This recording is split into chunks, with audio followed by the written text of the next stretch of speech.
Hello friends, welcome back to my channel. आज इस video में हम लोग डिस्कस करेंगे हेल्थ इंश्योरेंस के बारे में। अब देखा जाए तो हेल्थ इंश्योरेंस के बेनिफिट्स बहुत ज़्यादा है, खासकर इस पैंडेमिक वाली सिचुएशन में जहां हमें या तो हमारे फैमिली मेंबर को हॉस्पिटल जाना पड़ा है एडमिट होने के लिए या फिर जनरल चेकअप के लिए ही। अब प्रॉब्लम यह है कि हॉस्पिटलाइजेशन इतना महंगा हो चुका है और जबकि हमारे पास ऑप्शन है कि हम मेडिक्लेम कर सकते हैं, अक्सर लोग करते नहीं है। दो रीजन की वजह से, या तो उन्हें सही से पता नहीं होता कि किस तरह से करना है, या उन्हें लगता है कि ये बहुत ही हेक्टिक प्रोसेस है और इससे हम दूर ही रहे तो अच्छा है। तो गाइस, मैं ये वीडियो बना रहा हूं आपको समझाने के लिए कि हेल्थ इंश्योरेंस का प्रोसेस क्या होता है और किन किन टाइप्स के क्लेम्स होते हैं और किस टाइप के क्लेम में क्या स्टेप्स फॉलो करने पड़ते हैं। अब गाइस, दो टाइप के क्लेम होते हैं, एक होता है रीइंबर्समेंट क्लेम और एक होता है कैशलेस क्लेम। रीइंबर्समेंट क्लेम में क्या होता है कि आप किसी हॉस्पिटल में एडमिट हुए, वहां पे आपको शुरुआत से लेके आखिर तक यानी डिस्चार्ज तक सारा खर्चा अपने जेब से भरना पड़ता है। उसके बाद आप ये सारे बिल्स लेके जाते हैं हेल्थ इंश्योरेंस कंपनी के पास और फिर वहां से वो आपको रीइंबर्स करके कुछ अमाउंट रिटर्न करती है। अब कैशलेस प्रोसीजर में हर इंश्योरेंस कंपनी के टाई अप होते हैं कुछ नेटवर्क हॉस्पिटल्स के साथ। तो आप जब भी इन नेटवर्क हॉस्पिटल्स में जाके अपना ट्रीटमेंट कराएंगे तो यहाँ पे सारा खर्चा हेल्थ इंश्योरेंस कंपनी वाले डायरेक्टली हॉस्पिटल को पे करते हैं, यानी आपको अपने जेब से कुछ पैसा देना नहीं पड़ता। अब ये कितना अमाउंट पे करते हैं वो हम आगे इस वीडियो में डिस्कस करेंगे। आइए अब डिटेल में जान लेते हैं कि रीइंबर्समेंट का प्रोसीजर क्या है, इसके स्टेप्स क्या है, किस तरह से अप्लाई करना चाहिए, और उसके बाद कैशलेस का प्रोसीजर क्या है और कैशलेस के लिए किस तरह से अप्लाई करना चाहिए। रीइंबर्समेंट के केस में आप कोई भी हॉस्पिटल में जाके अपना ट्रीटमेंट करा सकते हैं।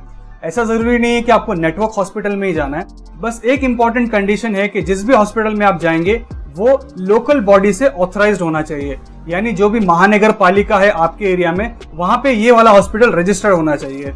एक चीज का आपको ध्यान रखना है कि ये सारे बिल्स पे जो आपका नाम है या जो भी आप जिसके लिए भी आप इंश्योरेंस ले रहे हैं उनका नाम मैच होना चाहिए हेल्थ इंश्योरेंस में जो रजिस्टर हुआ है उससे। जब आप हॉस्पिटल से डिस्चार्ज होते हैं तो हेल्थ इंश्योरेंस कंपनी कुछ ऐसे डॉक्यूमेंट्स मांगती है आपसे जो आपको उनको सबमिट करने पड़ते हैं। सबसे पहली चीज, आपको डिस्चार्ज समरी सबमिट करनी पड़ेगी। डिस्चार्ज समरी में आपका हॉस्पिटलाइजेशन का पूरा बैकग्राउंड आता है, यानी आप कब एडमिट हुए थे, कब डिस्चार्ज मिला, किस वजह से आपको एडमिट करना पड़ा, क्या क्या ट्रीटमेंट आपको दिया गया है, कौन कौन सी दवाई आपको दी गई है। सेकेंडली, हॉस्पिटलाइजेशन का जो फाइनल बिल आता है उसका आपको ब्रेकअप लेना पड़ेगा, यानी किस चीज के लिए कितना खर्चा आया। तीसरी चीज, जो भी आपने हॉस्पिटल को पेमेंट किया है, चाहे वो एडवांस पेमेंट हो या फाइनल पेमेंट हो, सारे की रिसिप्ट्स लेनी पड़ेगी। इसके बाद जो भी आप पे टेस्ट परफॉर्म हुए हैं, पैथोलॉजी टेस्ट, एक्सरेज, इन सारों की रिपोर्ट और इन सारों का बिल, क्योंकि ये चीजें हॉस्पिटल के बिल के अंदर अक्सर इंक्लूडेड नहीं होती। अगर आपने अपने टेन्योर में कोई एम्बुलेंस यूज की है तो उस एम्बुलेंस का बिल, साथ ही साथ जिस भी लोकल बॉडी में यह हॉस्पिटल रजिस्टर्ड है उसका सर्टिफिकेट, ये सारे डॉक्यूमेंट आपको हॉस्पिटल से कलेक्ट करने हैं। साथ ही साथ जब भी आप हॉस्पिटल में एडमिट होते हैं उसके पहले के जितने भी खर्चे हैं, या तो आपने किसी डॉक्टर से कंसल्ट किया होगा, उसने कोई दवाई दी होगी, कुछ टेस्ट कराने पड़े होंगे आपको, वो सारी चीजें भी इसमें कवर होती है। प्लस डिस्चार्ज के बाद भी अगर आपने कोई और टेस्ट किए, आपको फिर से रूटीन चेकअप के लिए आना पड़ा और आपने कोई और मेडिसिन भी खरीदी, ये भी सारे बिल्स आप कवर कर सकते हैं। अब कितने दिन पहले और कितने दिन बाद का कवर करना है ये डिपेंड करता है। कुछ मेडिकल इंश्योरेंस कंपनीज 30 डेज का प्री हॉस्पिटलाइजेशन कवर देती है और 30 डेज का पोस्ट हॉस्पिटलाइजेशन कवर, और कुछ केसेस में ये 30-90 भी हो सकता है, 30-60 भी हो सकता है। तो आपको ये अपने हेल्थ इंश्योरेंस से चेक करवाना पड़ेगा। ये सारे डॉक्यूमेंट्स जमा करने के बाद फाइनली आपको क्लेम फॉर्म फिल करना पड़ता है। क्लेम फॉर्म में पेशेंट के डिटेल्स, कब एडमिशन हुआ, कब डिस्चार्ज हुआ, किस किस स्टेप्स में कितने खर्चे आए, ये सारा कुछ आप मेंशन करते हैं। इससे आपका फाइनल अमाउंट डिसाइड होता है। इसके साथ साथ क्लेम फॉर्म के अंदर हॉस्पिटल की डिटेल्स भी आएंगी कि हॉस्पिटल का रजिस्ट्रेशन नंबर क्या है, हॉस्पिटल का प्रॉपर एड्रेस क्या है, उनका पैन नंबर क्या है, किस डॉक्टर ने आपको कंसल्ट किया उसका रजिस्ट्रेशन नंबर क्या है, आपको किस टाइप का ट्रीटमेंट मिला, आपने कौन सा वाला बेड यूज किया, आपने कैसी वाली हॉस्पिटल की सर्विस यूज की, ये सारा डिटेल उस फॉर्म के अंदर आता है। इसी के साथ साथ आपको अपना बैंक अकाउंट डिटेल भी शेयर करना पड़ता है, यानी जब भी क्लेम प्रोसेस होगा तो आपको किस अकाउंट में आपके क्लेम की अमाउंट चाहिए। तो ये जो हॉस्पिटल वाला पार्ट है, ये फॉर्म आप हॉस्पिटल से भरवा के ले सकते हैं और जो रेस्ट सारी डिटेल्स है ये आप खुद भर सकते हैं। दो चीजें यहाँ पे मेंशन करने की है कि जितने भी बिल्स होंगे वो सारी कैश रिसिप्ट्स पे होनी चाहिए, यानी उन सब का बिल नंबर भी होना चाहिए। और सेकेंडली ये सारे डॉक्यूमेंट्स के ओरिजिनल आपको इंश्योरेंस कंपनी को सबमिट करने पड़ते हैं, तो जरूरी है कि आप इन सारों का जेरोक्स पहले ही लेके रखें। अब ये सारे डॉक्यूमेंट्स जो मैंने मेंशन किए, इन सारों का एक सेट बना के आपको इंश्योरेंस कंपनी के थर्ड पार्टी एजेंट को सबमिट करना पड़ेगा। आजकल ये एक्टिविटी ऑनलाइन होती है क्योंकि थर्ड पार्टी एजेंट्स अवेलेबल नहीं है। अब कितना अमाउंट क्लेम होगा वो डिपेंड करता है आपके पैकेज के ऊपर। आपने कौन सा वाला पैकेज परचेस किया है, क्या आपने स्टैंडर्ड पैकेज यूज कर रहे हो या कोई प्लैटिनम या गोल्ड पैकेज लिया है। इसके लिए आपको अपना इंश्योरेंस पॉलिसी अच्छे से पढ़नी पड़ेगी। फॉर एग्जांपल स्टैंडर्ड पैकेज में अगर 1 डे का बेड चार्ज सिर्फ 5000 है, तो वही प्लैटिनम में 1 डे का बेड चार्ज 9000 हो सकता है, और गोल्ड के अंदर वो चीज 12000 भी हो सकती है।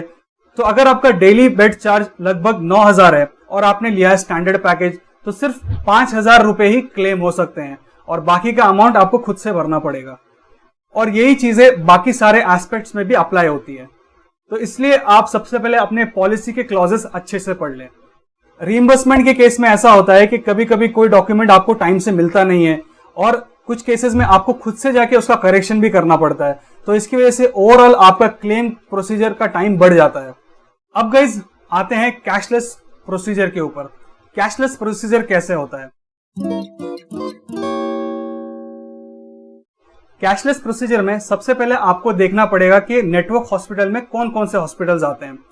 फिर आप जाके उस हॉस्पिटल में एडमिट हो सकते हैं। एडमिशन के टाइम पे आपको अपना आधार कार्ड और पॉलिसी कार्ड सबमिट करना पड़ेगा। पॉलिसी कार्ड वो होता है जो इंश्योरेंस कंपनी इंश्योरेंस लेने के वक्त आपको देती है। जब आप ये डॉक्यूमेंट्स हॉस्पिटल को सबमिट करते हैं तो हॉस्पिटल इंटीमेट करती है हेल्थ इंश्योरेंस कंपनी को कि ये पेशेंट हमारे हॉस्पिटल में एडमिट हुआ है।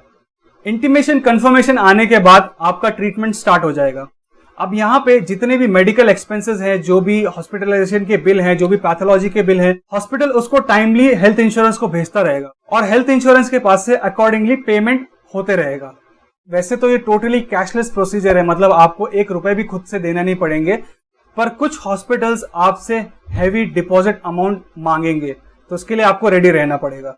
कैशलेस प्रोसीजर में सबसे बेस्ट चीज ये होती है कि आपको कोई भी डॉक्यूमेंट कलेक्शन, कोई भी नेम वेरिफिकेशन खुद से नहीं करना पड़ता। ये सारा काम टीपीए यानी थर्ड पार्टी एजेंट आपके लिए कर देता है। अब जो प्री हॉस्पिटलाइजेशन और पोस्ट हॉस्पिटलाइजेशन की जो चार्जेस हैं, ये आपको सेपरेटली क्लेम करना पड़ता है इंश्योरेंस कंपनी से, क्योंकि ये जो हॉस्पिटल क्लेम करता है उसके अंदर ये इंक्लूड नहीं होते। Finally on the day of discharge hospital insurance company को एक फाइनल बिल भेजता है, जिसके बेस पे इंश्योरेंस कंपनी उनको पैसे रिटर्न करती है। अब यहाँ पे कुछ अमाउंट आपको अपने जेब से भरना पड़ेगा। गाइस अब जान लेते हैं कि क्लेम अमाउंट मिलने का प्रोसीजर क्या है और फाइनली आपको कितना अमाउंट मिलेगा। ये चीज दोनों में कॉमन है, रीइंबर्समेंट में भी और कैशलेस में भी। सबसे पहले जब इंश्योरेंस कंपनी के पास आपका फाइनल बिल रिसीव होता है, आपके फाइनल बिल में से नॉन मेडिकल एक्सपेंसेस को हटा दिया जाता है। नॉन मेडिकल एक्सपेंसेस यानी कोई सर्जिकल इक्विपमेंट्स या फिर ऐसी कोई दवाई जो क्लेम में इंक्लूडेड ना हो। इसके बाद जो ओवर प्राइस्ड चीजें हैं उनको डिडक्ट किया जाता है, जैसे मैंने पहले बेड का एग्जांपल लेके आपको बताया था। इसके बाद जो अमाउंट बचता है उस पर कंपनी क्लेम प्रोसेस करती है। अब इस अमाउंट पे डिपेंड करता है कि किस टाइप की आपकी पॉलिसी है। क्या आपने फुल पे पॉलिसी ली है या को पे पॉलिसी ली है। अगर आपने को पे पॉलिसी ली है तो उसमें 90-10 का रेशो होता है, यानी इस अमाउंट में से 90% अमाउंट इंश्योरेंस कंपनी आपको रिटर्न करेगी और 10% अमाउंट आपको खुद बेयर करना पड़ेगा। और फुल पे के केस में 100% अमाउंट इंश्योरेंस कंपनी बेयर कर लेती है। तो गाइज आई होप कि मैंने जितनी भी इंफॉर्मेशन आपके साथ शेयर की है वो आपको हेल्पफुल लगी होगी और आपके जो भी डाउट्स होंगे हेल्थ इंश्योरेंस को लेके वो कहीं ना कहीं क्लियर हुए होंगे। और नेक्स्ट टाइम अगर आपको इसकी जरूरत पड़ेगी तो आप सही तरीके से इस प्रोसीजर को फॉलो कर सकेंगे। तो गाइज अगर आपको ये वीडियो पसंद आया है तो जरूर से इस वीडियो को लाइक कीजिए, इसको दूसरों तक भी शेयर कीजिए ताकि उनको भी सही इंफॉर्मेशन मिले, और मेरे इस चैनल को जरूर सब्सक्राइब कीजिए। तो गाइज फिर मिलते हैं नेक्स्ट वीडियो में। Bye bye.